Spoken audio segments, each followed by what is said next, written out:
Hey guys, this is Justin. Hello and welcome to another video. We just got our first trailer for the newly announced Star Wars Outlaws, and it's very exciting. I watched about 30 seconds of it, read some of it, and figured it would be best if I watched the trailer live with you guys the first time so I could share my thoughts, whether it looks good or not. But based on what I've read so far, I'm pretty excited. Now, Star Wars Outlaws is aiming for a 2024 release date. Of course, you have to say aiming nowadays when talking about AAA video games, but we'll actually be seeing more of the game tomorrow during Ubisoft Forward, so mark your calendars. It starts at 10 a.m. Pacific, that's 1 p.m. Eastern time. Before we get into the trailer though, this isn't actually a huge surprise. The fact that Massive was working on a Star Wars game modeled somewhat after No Man's Sky with seamless travel between planets is something that was leaked a while ago, but I gotta say, I wasn't expecting to see a trailer and gameplay this soon. The trailer part, not surprising. The gameplay, a little bit more. Obviously, I think it's a winning combination for Star Wars and one that people have been asking for. That almost goes without saying. We'll get back to that in a second though. Let's take a few watches of the trailer. I'll give my breakdown and my thoughts generally.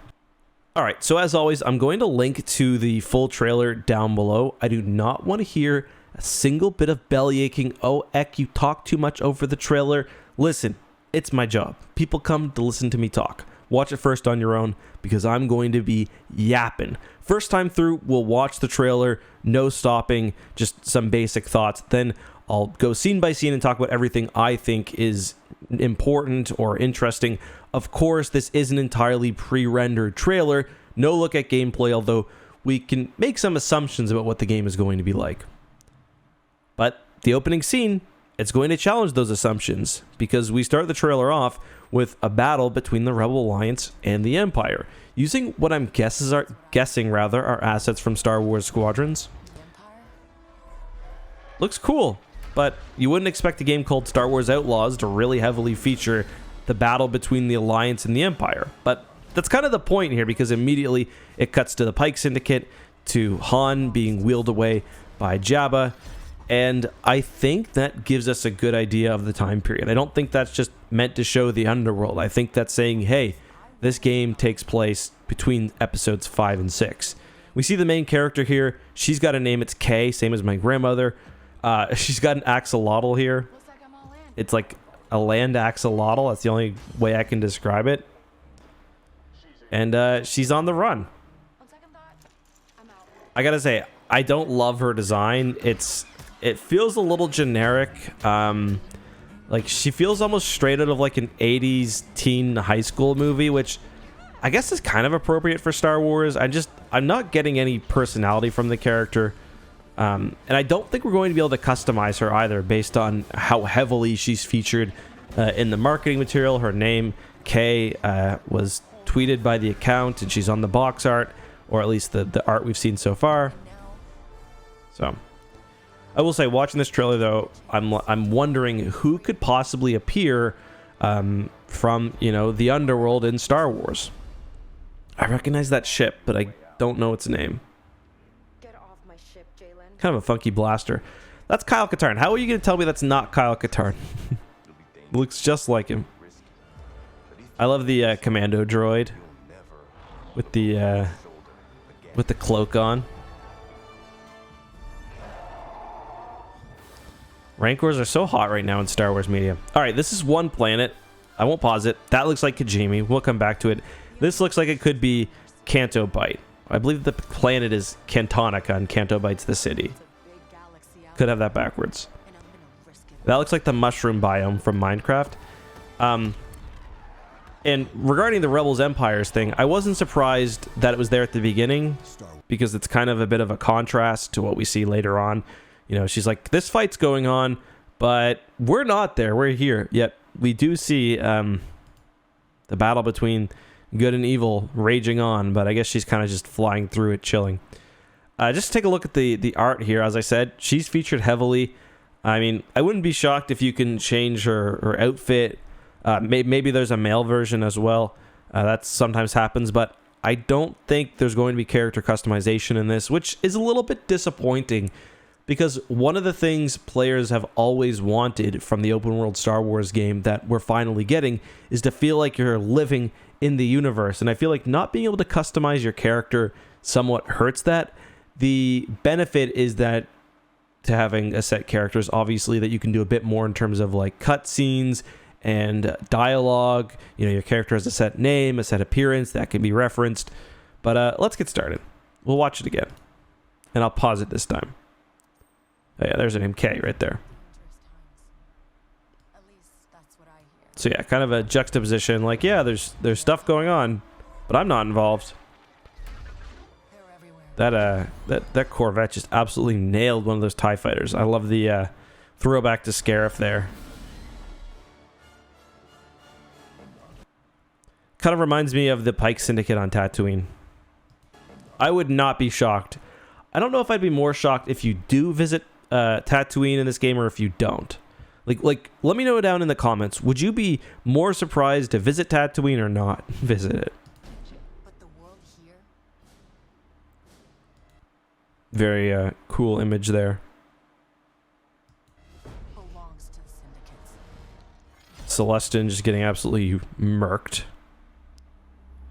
So, one thing that I like about the potential of this game is to bring together just different OT stories, which we've, you know, had through various mediums. For one, this looks like Saw Gerrera. Not actually, I'm just joking. Just the breather kind of made me think about it. But this is an alien type, maybe even the exact alien we see in Solo. You know, we got the Gamorrean here. And just another good look at the character. She's playing Sabak. There's got to be a Sabak minigame in this, right? Like, what I want from the open world game, Star Wars Outlaws, I want you to be able to visit like a million different cantinas and just, you know, get into misadventures. Maybe she loses her Apple Watch. I want to survive. I have to play their game. Like I said, it's not exactly very sneaky. Having your cute little... Looks like I'm all in. I'm guessing that's kind of meant to be a casual Mandalorian throwback. And speaking of Mandalorian, we could see him in the game. We could see Fennec Shan. That was kind of one that I thought of immediately when the bounty hunters showed up. She's in here somewhere. Yeah, classic. The bartender pointing at the miscreant. Lots of aliens, which I like. Watch Greedo here. Not actually Greedo, but watch the reflexes on this Rhodian. Oh, man. I like this guy. This guy looks like, especially this angle with the full 80s or 70s mustache, he looks perfect in the universe. Just punches that person for no real reason. There's more creatures here. Let's get a better look at these guys. Kind of reminds me of Poe's girlfriend from episode 9. So I wanted to stop and talk about this because I said, so the game obviously doesn't have, or this trailer doesn't have any actual gameplay, but you usually have a pretty good hint. If something's featured multiple times in a trailer, it's because it's something in the game. One big focus on this trailer is swoop bikes. We see one model here, we see several later on. I'm guessing that that's going to be a part of the game. Buying a swoop, customizing a swoop, racing, getting away, getting in chases. I think that's going to be in the game. They've talked about how, well, it's been rumored that there will be seamless travel between planets. Whether that's true or not, I don't know. But I think for an open world Star Wars game, owning, managing, creating your ship and your vehicles, it has to be a part. Just look at some more, another Rhodian there, some more aliens. Just want to look at what that is on the roof there. This almost reminds me of Jedi Survivor. I don't think this is a planet we've seen before. This looks like a repurposed top of a starship. I'm trying to figure out what model it could be. It almost looks like, oh, one of the CIS shuttles, maybe. I don't know which one I'm thinking of here. Kind of looks like E.C. Henry's ship concept art from the Rebel fleet. One of his ships. I've been held back my whole life. Maybe that's what I was thinking of. But yeah, I love the idea of just like, Star Wars is ultimately a Western. I love the idea of, this is my favorite thing to do in Red Dead Redemption. You have a little camp outside of town. You're riding on your horse to go get supplies, go to the saloon, and then you get in a gunfight, and you gotta head on out back to the wilderness.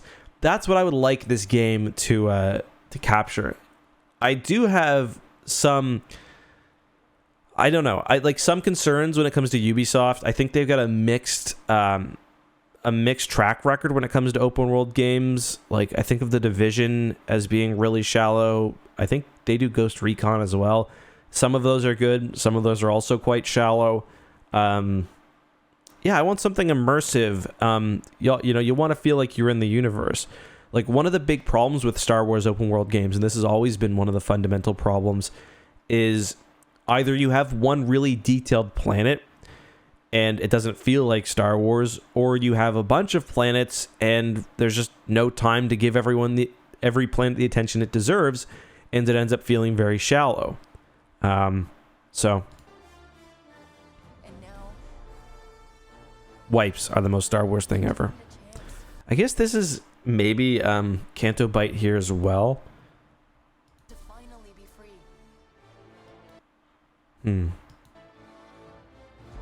Wherever that takes me. I'm here to offer you a way out, okay? Get off my ship, Jalen. Like, I can't imagine they made a dude who looks this much like Kyle Katarn without knowing what they were doing. He's got the, I guess that's actually a cape, not a. Okay, I thought that was like a shoulder pad, like he has, but still, they know what they were doing. The commando droid is a cool idea, though. Dangerous. Risky. But if you pull this off, you'll Cracking into some vault. I will say, I'm a little concerned about look over your shoulder. how silly this thing is going to be. I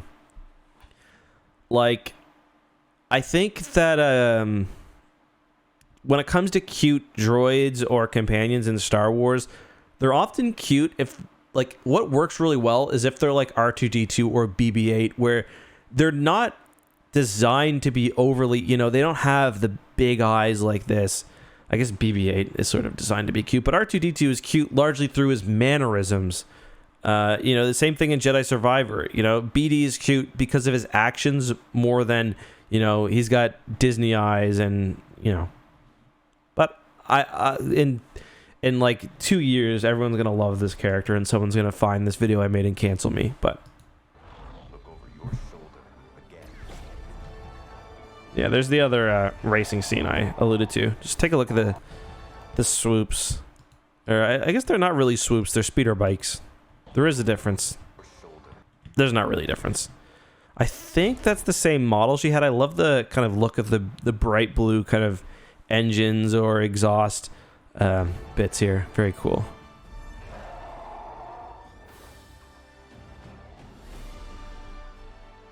Yeah, that's almost definitely Kajimi. Like I'm pretty sure they put it at night too, so we would recognize it from the movie and that first trailer as well.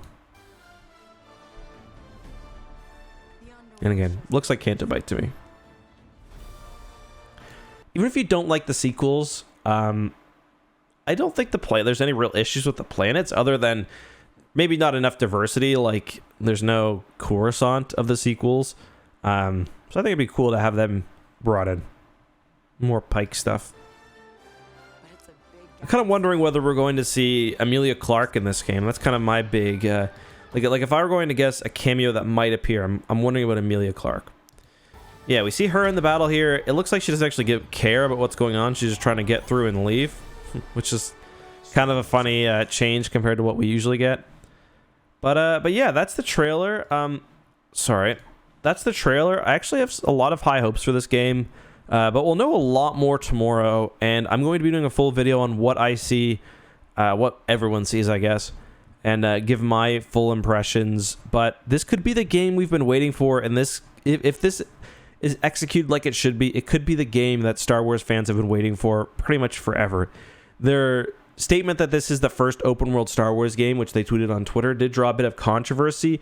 But I don't know. Like, I guess you could argue that The Old Republic and Star Wars Galaxies are open world games, but like for me, an MMO is a little bit different than a single player experience where you get to kind of live out. Like the big thing about open world games for me is role playing, wish fulfillment, and freedom. You get some of that in like a quasi open world game like KOTOR, but ultimately you're following the story. Same with Star Wars Jedi Fallen Order. You're following the story. Really, there's one way to do things. And you know, there's one way to progress the game. So I hope we get something different in this game. Like I hope earning money and maybe making a homestead, like that's stuff that I love doing in open world games and that I've always wanted in a Star Wars game. Those are just my thoughts. Let me know yours down below. Are you excited for this game? Do you think it's going to be good? Do you think it's going to be bad? Let me know your thoughts on all that and more, please, down below.